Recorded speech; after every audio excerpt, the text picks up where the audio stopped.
Welcome to the Beginner's Guide to all things economic, political, and sociocultural.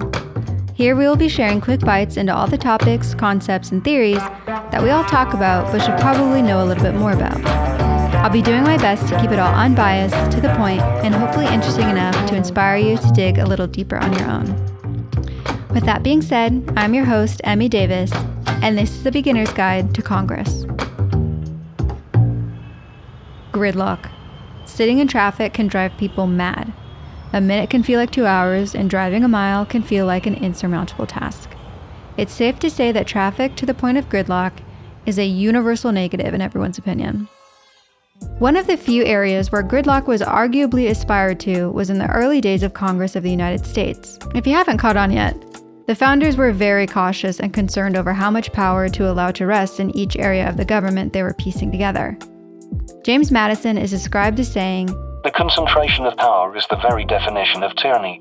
The Founding Fathers weaved roadblocks within the Constitution to slow down or stop a bill from too quickly becoming a law. In the Federalist 62, James Madison warned that the, quote, "excess of lawmaking is a disease to which our government is most liable." So bring on the gridlock. And a little background for you. Article 1 of the Constitution establishes Congress. Fun fact. Congress was created before the presidency, which perhaps is an arrow in their minds pointing to Congress being the most important piece of the whole federal government puzzle. The Founding Fathers tried to make sure that what happened at the Capitol reflected what everyone wanted, and Congress was their way of doing that. Congress was split into two groups, the House of Representatives and the Senate. The House of Representatives was designed to represent the people rather than just simply the states. The Constitution instructs that the number of representatives cannot be greater than 1 for every 30,000 people, which, yes, is definitely not the breakdown we see today. At that rate, there would be at least 950 representatives for Texas alone, and that is the exact reason it has changed. Here's what went down. For a while, the number of representatives would change following a national census that occurred every 10 years, and eventually, an amendment was made to increase that ratio. However, they still found themselves running into disagreements over the number as the country continued to grow. For example, in 1920, the House failed to reapportion itself after the census. This resulted in the 1929 Permanent Apportion Act to become law. It permanently set the maximum number of representatives at 435. In addition, the law determined a procedure for automatically reapportioning House seats after each census, which actually doesn't take effect until 3 years later. A couple of fun facts for your next dinner party. The House has only been reapportioned 21 times since 1790, and the next reapportionment will take effect for the 118th Congress in 2023. Now, on to what all this means. What can the House actually do?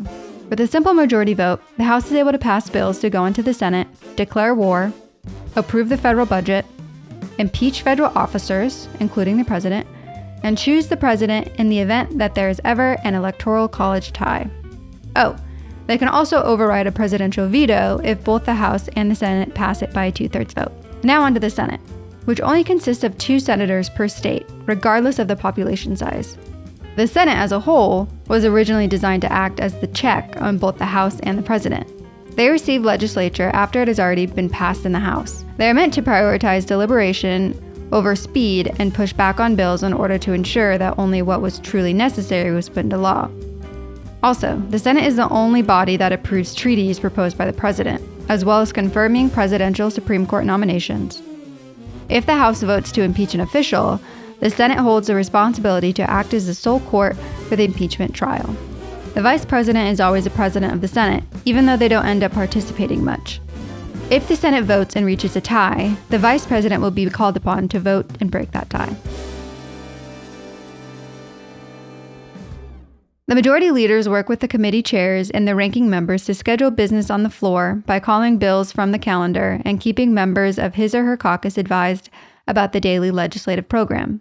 Originally, you could argue that Congress held the most power, but today Congress looks a lot different than it did a century ago.